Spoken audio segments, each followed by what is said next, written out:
Okay, so we are now in the methods of financing of international sales of goods.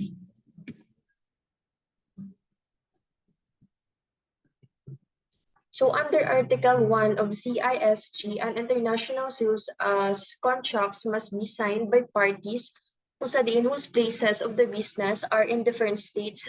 So the seller ships the goods, obtain the shipping documents, and wishes to receive payment immediately. So the buyer who has not yet received the goods does not yet wish to pay for them. So under Article 1 of CISG, Kusadin, it stands for the United Nations Convention on Contracts for International Sales of Goods. So it establishes the convention applies to the contracts for the sales of goods between parties whose places of the business are located in different countries. So this means that when the seller and the buyer from different states engage in an international sales transaction, the CISG governs their contracts. So the seller ships the goods to the buyer after the contracts is formed. So upon shipping the goods, ang seller nag-obtain siya sa necessary shipping documents such as ang bill of lading kung sa diin amo ni sa ang nag-serve as the proof of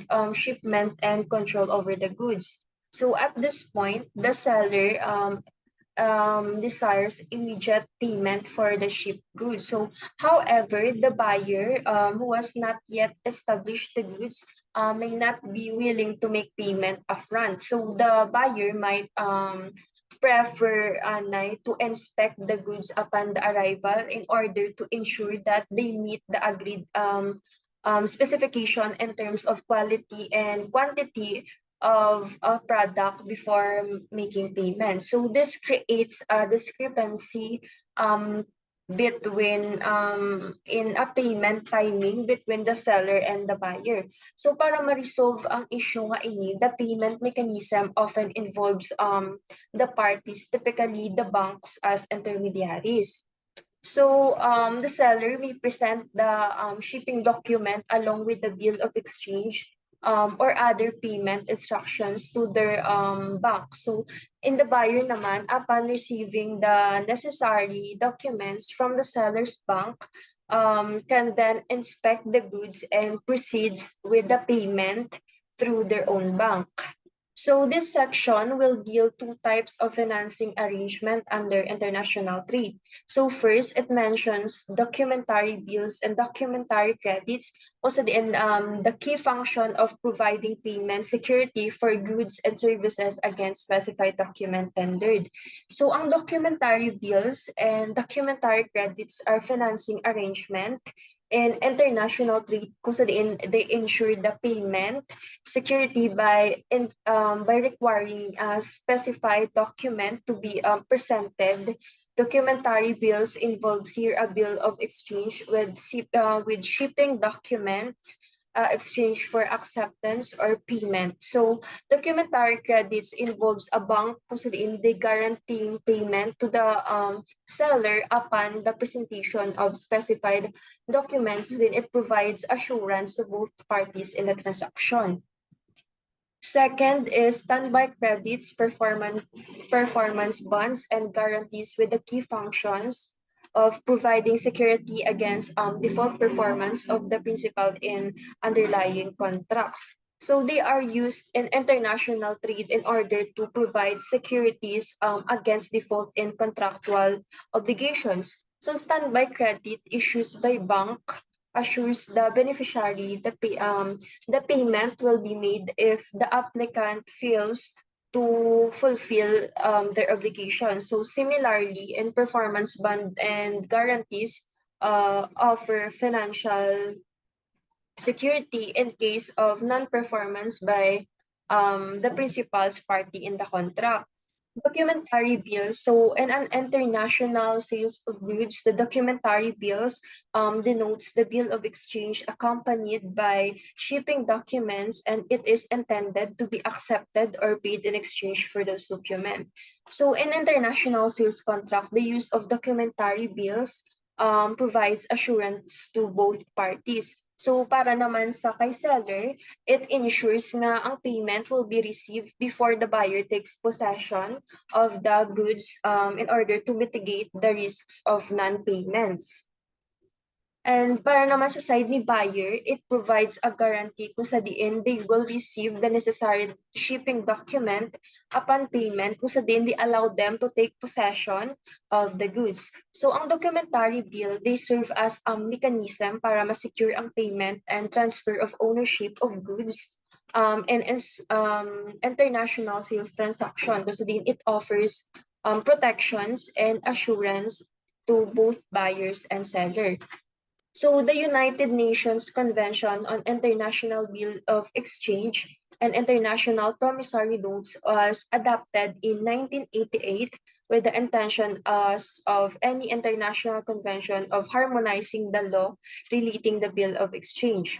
So under English law, Section 3.1 of the Bills of Exchange Act of 1882, it defines a bill of exchange as an unconditional order in writing addressed by one person to another, signed by person giving it, requiring the person whom it addressed to pay on demand a fixed or determinable future time, sum certain in money to or to the order of the specified person or bearer. According to this, the Bill of Exchange Act 1882, it is a written unconditional order kasi din it issued by one person to another that requiring the payment of the specified sum of money either immediately or at a future time to a specified person or the bearer. So the Bill of Exchange is also known as draft, along with others belongs to the class of document known as negotiable instruments. So ang Bill of Exchange, they are commonly known as draft.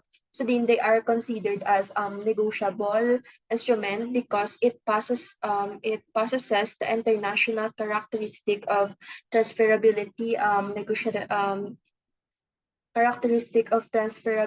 negotiability, enforceability, uniformity, and the flexibility regarding the payment. So these qualities, ginahimo niya ang instrument like bill of exchange. It is an essential tools in commercial transaction, facilitating a smooth and efficient exchange of goods and services. So where the bill of exchange is negotiated with recourse, the endorser may be liable to the subsequent holder if the bill is dishonored by drawee upon the notice of such failure to honor it by the subsequent holder. So when we say recourse, it is refers to the legal right of a party in order to seek compensation or remedy from another party in case of a default failure to fulfill obligation.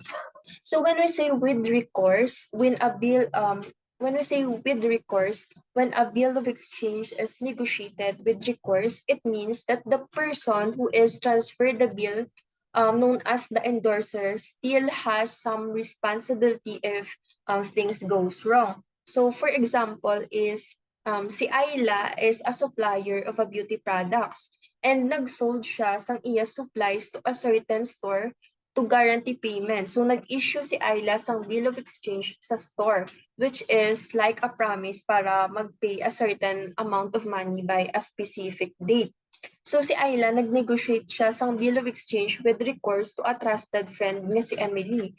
So if the store doesn't honor the the bill and Emily doesn't get paid, so Emily can come back to Ayla for compensation, and Ayla is still on the hook to make things right. So where the bill of exchange naman is negotiated with recourse, the endorser negates this liability and therefore the subsequent holder bears the loss. For example naman, if Ayla transfer a bill of exchange to Emily without recourse and the drawee or the store doesn't pay, so Emily can come back to Ayla for the money. It's like Ayla basically told Emily nga once you take the bill, it's your problem if some things goes wrong. So in simpler terms, negotiating bill of exchange with recourse means you are still responsible if payment falls through. So while negotiating without recourse means you are not responsible, and the person you transfer the bill bears the loss if there's a problem. So the bill of exchange may be site or the bill of exchange may be site bill or time bill. So a site bill, this type of bill of exchange requires payment as soon as it is presented to the drawee, the party obligated or the party that is obligated to pay. So in other words, the payment is due immediately upon the presentation. So the drawee must pay the specified amount as soon as they receive the bill. Ang time bill naman, on the other hand, allows for a deferred payment. So payment is not required immediately upon presentation, but it is instead due to a specified future date known as the maturity date. So this date is typically fixed period, typically a fixed period after the drawee accepts the bill which occurs upon the presentation for acceptance. So for example, if a time bill has a maturity date of 90 days, after sight, the drawee must pay the specified amount 90 days after they accept the bill. So we have here parties in documentary collections. So when a payment is to be made by documentary collection, the parties to the operation are first the principal, or usually they are the drawer. So they're also known as the drawer. So it is the seller um, who initiates the documentary collection process. So they are responsible for preparing documents such as the bill of exchange and commercial invoice. So delivering the documents to their bank along with the instruction for collection. Next is the remitting bank. So normally they are the seller's bank which forwards the documents together with the seller's instructions to the collecting banks. So they are responsible for receiving the collection of documents and instruction from the seller. I mean, from the principal. So they are the one who forwards the document to the collecting banks along with the principal's instructions. So next is the collecting bank. Kung sa diin, they are responsible for receiving the collection documents from the remitting bank. So they are the one also to present the documents to the buyer or the drawee for payment or acceptance. So collecting the payment from the buyer or obtaining their acceptance of the bill of exchange. And also they are the one who remit the collected funds from the remitting banks and minus any fees. So next is the presenting bank. So normally the buyer's bank, which presents the collection to the drawee or the buyer and collects the payment or obtain the acceptance from the drawee. They are responsible for presenting the collection documents to the drawee or the buyer for payment or acceptance. So last is the drawee, kung sa diin amo ni sa ang buyer to whom the documents are presented for payment or acceptance. So they are responsible for reviewing the documents and making the payment or accepting the bill of exchange. So documentary credit, also known as the commercial credits or letter of credits. So these are preferred alternatives to documentary bills. So their popularity in international commerce had led judges to describe them as the lifeblood of international commerce, because bill of exchange are widely recognized and utilized in international trade due to their crucial role in facilitating transaction between parties and different countries. So sila ang nag-serve as essential in financial instrument kasi they are the one who provide secure and reliable method for conducting business across borders. Judges and legal experts often refer a bill of exchange as the lifeblood of international commerce because they are integral to the smooth functioning of global trade transaction. Just like how blood carries essential nutrients and oxygen throughout the body. So ang bill of exchange, they ensure the smooth flow of funds and payments between buyers and the seller. So it involves in international trade. So they provide a trusted mechanism para ma-ensure ang payment security para and also ma-reduce ang risks and promoting confidence in cross-border transactions. Without bills of exchange, international commerce would face significant challenges in managing payment obligation and completing transaction efficiently. So an eminent academic on commercial law in UK, Professor R.M. Goody described it as the most successful harmonizing measure in the history of international commerce. So the unification is as Professor E.P. Ellinger, um, a leading expert of credit, observes a consequence of necessity and use of banks as agents in international trade. So it is the banker's assurance of payment against the presentment of specified documents. So it may be also described as the advice issued by a bank authorizing the payment of money to a named party, the beneficiary, against the delivery by the beneficiary or of specific documents evidencing the shipment described goods. So under UCP, its Article 2 read as credit means any arrangement, however named or described, that is irrevocable and thereby constitute a definite undertaking of the issuing banks to honor a complying presentation. So the uniform customs and practice irrevocable arrangement by issuing bank to honor compliant presentations and documentary credits, specifically denotes credits that facilitates payments between the buyer and the sellers upon the presentation of the specified documents, hence the term documentary. So the Uniform Customs and Practice UCP, it is seen as a code to standardize. So first, condition under bankers are prepared to issue documentary credits at the request of a trader willing to arrange the payment for their traded goods via the means of documentary credits.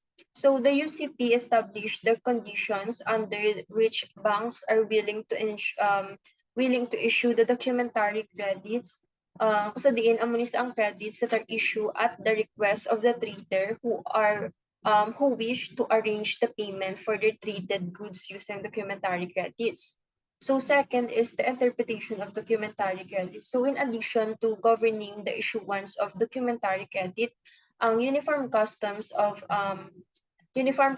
and Practice or the UCP also provides guidelines para ma-interpret ang mga practices related to the documentary credits. So this includes clarifying the rights and obligation of the parties involved in this transaction. So it was published by the ICC in 1933 and has been received 6 times since then. So the latest version of UCP 600 took effect on July 1, 2007, which replaces the 1993 version of UCP 500. The application of the UCP Article 1 of the UCP provides the Uniform Customs and Practice for Documentary Credits 2007 revisions. ICC Publication Number 600 are rules that applies to any documentary credit when the text of the credit expressly indicates that it is subject to this rule. So we have here the 3 legal matters should taken into consideration. So first is the UCP rules apply to documentary credit. So this legal matter emphasizes that the rule set forth to the UCP for the documentary credits. So they are applicable to documentary credits. So also din, it is also known as a letter of credit So then a payment mechanism used in international trade in order to facilitate transaction between the buyer and the seller. So the UCP, they provide the standardized rules and guidelines in order to govern or to guide the use of documentary credits, ensuring the consistency and the clarity in the international trade. Second is applied in the case where the text of the credit expressly indicates that it is subject to these rules. So this point highlights that the UCP rules are applicable only to the text of documentary credit explicitly indicates that Amunisya is subject sa rules of UCP. So in other words, parties must expressly agree to adhere UCP rules within the terms of the documentary credit. So this ensures that the parties are more aware and consent to the application of these rules in their transaction. Third is the UCP is binding in all parties thereto unless expressly modified or excluded by the credit. So meaning this is the legal matter kasi then it underscores the UCP rules that are binding on all parties involved in documentary credits unless they are expressly modified or excluded by the terms of the credit itself. So while the UCP, they provides a standard set of rules, parties have the flexibility to modify or exclude the certain provisions based on a specific requirements or agreements. So however, any modification or exclusion must be clearly stated within the terms of credit. So in order to ascertain the definition of documentary credit, so under Article 2 above, the relevant terms in this article as defined in UCP should taken into consideration as follows. So first, we have the issuing bank. It means that the bank that issues a credit at a request of an applicant on its own behalf. So the bank, kung sa diin nag-issues, kung sa diin naman isang issues ng documentary credit, at the request of applicant or in its own behalf. So meaning the bank that issue the documentary credit at the request of the applicant or on its own behalf. Next is honor means the act of fulfilling the payment payment obligation under the documentary credit, which may involve paying at site, incurring deferred payment, or accepting a bill of exchange drawn by the beneficiary. So complying presentation means presentation that is in accordance with the terms and the condition of the credit, the applicable provisions of these rules, and international standard banking practice. So a presentation made by the beneficiary kung saan nag-conform to the terms of condition of the documentary credit as well as the applicable provisions of the UCP and the international standard banking practice.